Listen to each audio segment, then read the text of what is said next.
Everyone, welcome back to this channel NCERT express. हम ये channel लाए हैं खास तौर पे आपके लिए ताकि आप अपनी क्लास 10th टर्म 2 की तैयारी अच्छे से कर सकें। सो प्रीवियसली हम लोगों ने बात की थी सेक्सुअल रिप्रोडक्शन इन प्लांट्स। आज हम बात करेंगे सेक्सुअल रिप्रोडक्शन इन ह्यूमंस। जो बच्चे नए हैं फटाफट से इस चैनल को सब्सक्राइब कर लो और let's get started. So basically आप स्क्रीन पे देख रहे हो दो टर्म्स हैं, puberty and adolescence. First of all ये होते क्या हैं हम लोग डिस्कस करेंगे एंड नेक्स्ट हम बात करेंगे कुछ कैरेक्टरिस्टिक्स जो अपीयर होते हैं ह्यूमन बॉडी में। सो होता क्या है बेटा, आप खुद भी इस चीज़ को महसूस कर रहे हो because you are in this age only which is called age teenager. So at a certain age puberty begins, that means at a certain age sexual maturity it starts and उस एज को हम बोलते हैं puberty. Clear? So first of all इसको लिख लेते हैं। होती क्या है puberty? Age at which sexual maturity begins. Now ये एज जो है बेटा पर्सन टू पर्सन वैरी करती है, बट ऑन एन एवरेज हम बोलते हैं कि फीमेल्स में it is around 10 to 12 and males में it is around 12 to 15। So ये दो एजेस हैं, ठीक है, 10 to 12 and 12 to 15 in both females and males. The during this age puberty जो है वो स्टार्ट हो जाती है, बट ये ज़रूरी नहीं, ये वैरी करती है, बट ये standard age. Now so after beginning of sexual maturity जो बॉडी है इट अंडरगोज सेवरल चेंजेस। एक फेज आता है, ठीक है, which leads to the reproductive maturity. Clear? और उस फेज को हम बोलते हैं adolescence. So let me write this. What is adolescence now? So the period of life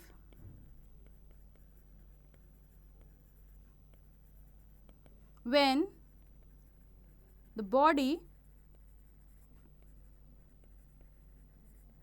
undergoes changes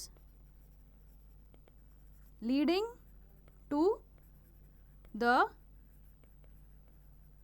reproductive maturity. Clear? It is called as adolescence. So इतना समझ में आ गया।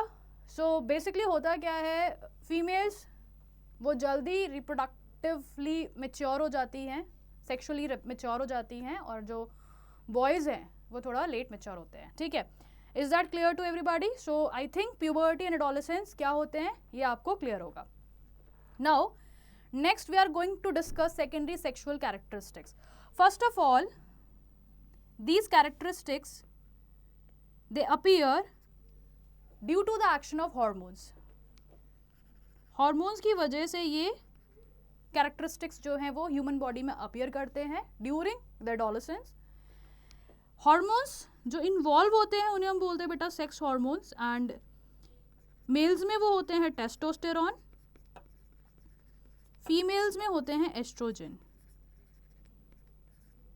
ये सिंबल होता है, this is the symbol of male and next one is the symbol of females. इतना clear है? सो होता क्या है, बॉडी में कुछ चेंजेस आते हैं because of the activity of these hormones. वो चेंजेस क्या हैं वो हम डिस्कस कर लेते हैं। कुछ चेंजेस जो हैं वो कॉमन है फीमेल्स और मेल्स में।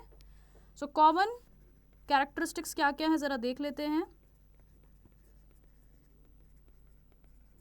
पहला है हाइट का बढ़ना, इंक्रीज इन हाइट।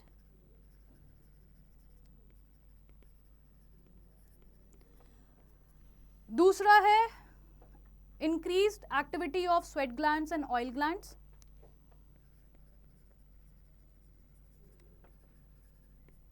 जो आपने ऑब्जर्व किया होगा, पसीना बहुत ज़्यादा आने लगता है, ऑयल आने लगता है, जिसकी वजह से पिंपल्स और एक्ने बहुत ज़्यादा होने लगते हैं because of the increased activity of these glands.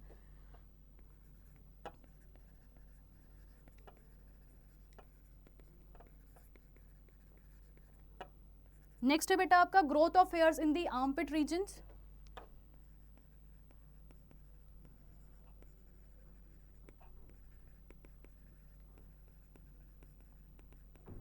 And moreover growth of hair in the pubic areas.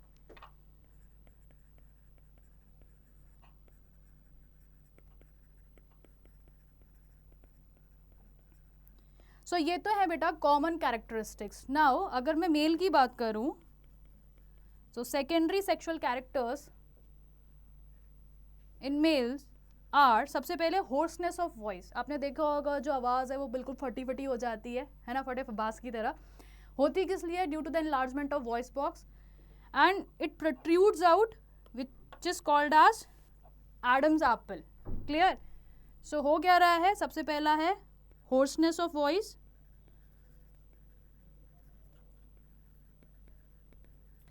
due to enlargement of voice box, it protrudes out, which is called as Adam's apple. ठीक है बेटा. Second जो है वो है growth of facial hairs. आप लोगों ने नोटिस किया होगा दाढ़ी मूछें आ गई होंगी. ग्रोथ ऑफ फेशियल हेयर्स, ठीक है, and masculine development.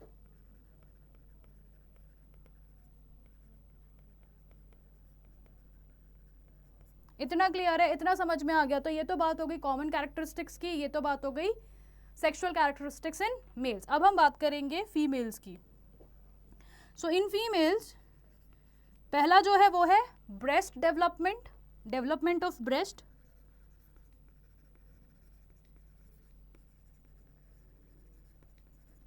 Growth of mammary gland,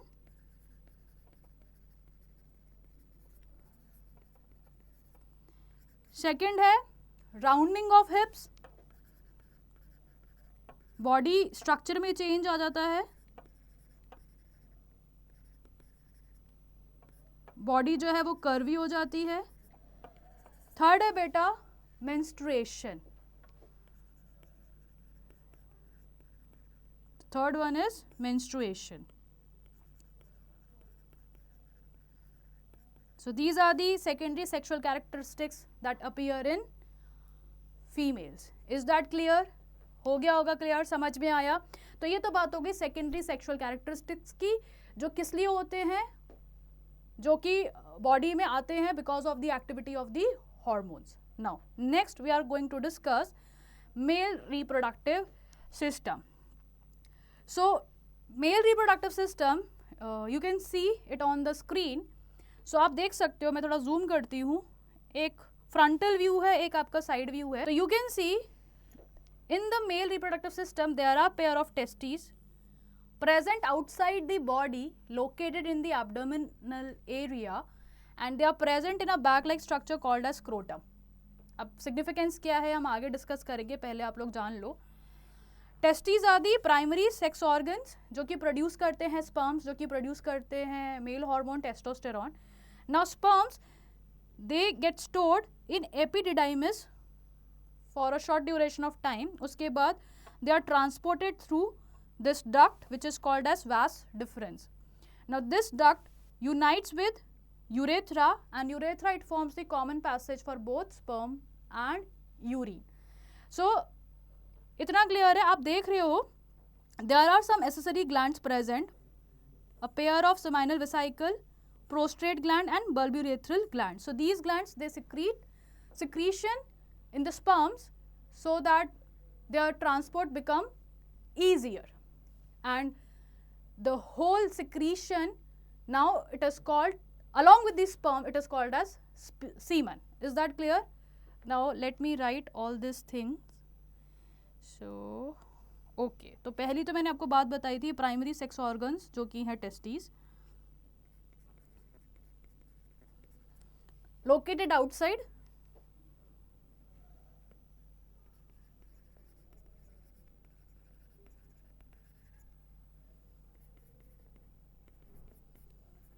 produce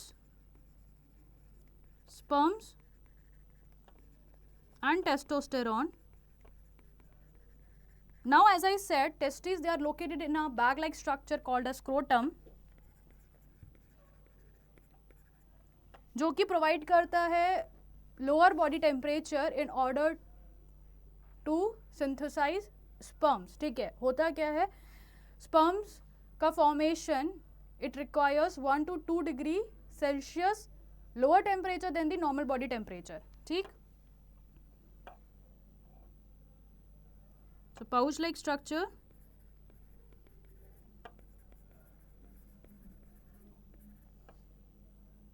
provide 1 to 2 degree Celsius lower temperature than the normal body temperature. Why? For the production of sperms.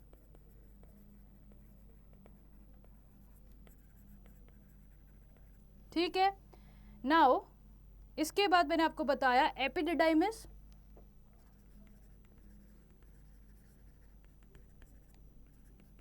Store sperms, sperms को store करता है. उसके बाद vas deferens, these are the duct that transport sperms. Now मैंने आपको बताया accessory glands कौन कौन से थे. Seminal vesicle, prostate and bulbourethral glands. So they secretion into sperms. Now it is called as semen. To make the transport easier.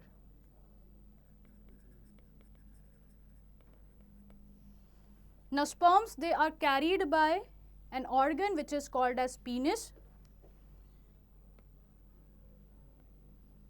It is the main copulatory organ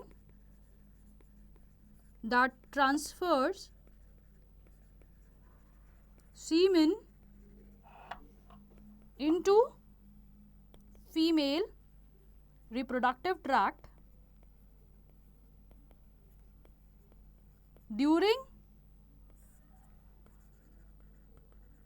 sexual intercourse.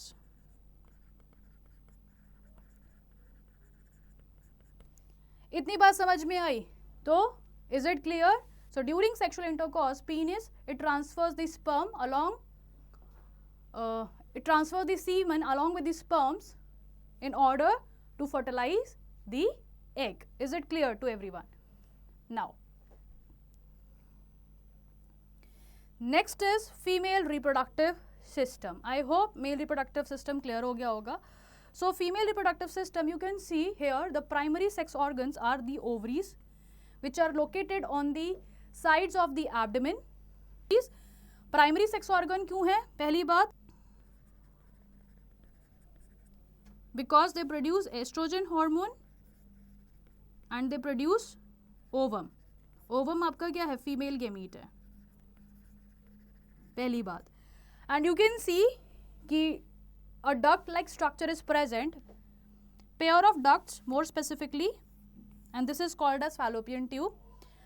So fallopian tube it has some finger like projection. ठीक है, जो क्या करेंगे, जो कि egg को collect करते हैं after ovulation. So these are the finger like projections जो कि egg को collect करेंगे. Clear? Now fallopian tube leads into uterus. Uterus opens into cervix and cervix opens into vagina.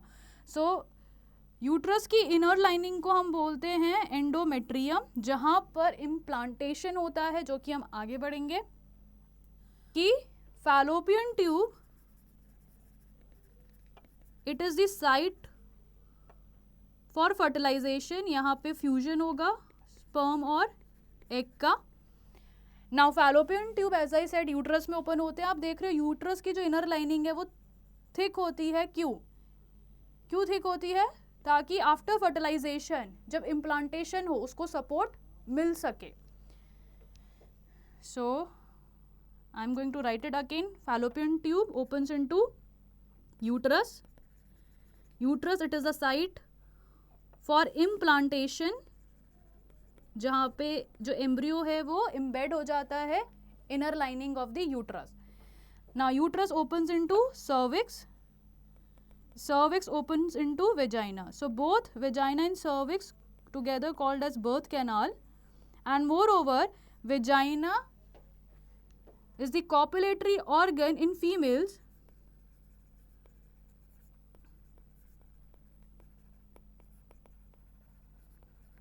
and it receives sperms during sexual intercourse.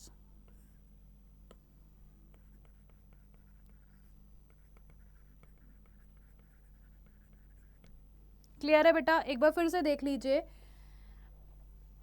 Female reproductive system, it has pair of ovaries located on each side of the abdomen and they are primary sex organ. क्यों? क्योंकि ये ovum release करते हैं. And moreover one more thing, हर एक ovary alternatively हर month एक ovum release करती है. Let me put it in this way. अगर राइट ओवरी लेट से इस करंट मंथ में एग प्रोड्यूस करेगा, सो लेफ्ट ओवरी जो है नेक्स्ट मंथ में एग प्रोड्यूस करेगा. तो alternatively they release an egg every month. Moreover one more thing, as I said, ovary जो है वो एग रिलीज करती है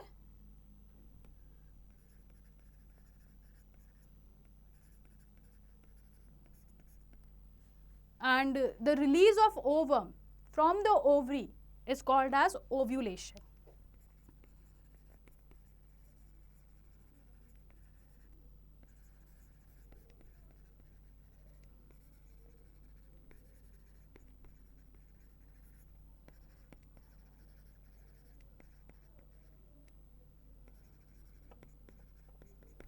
So once the egg is released, let's say ये egg है, it released, it travels down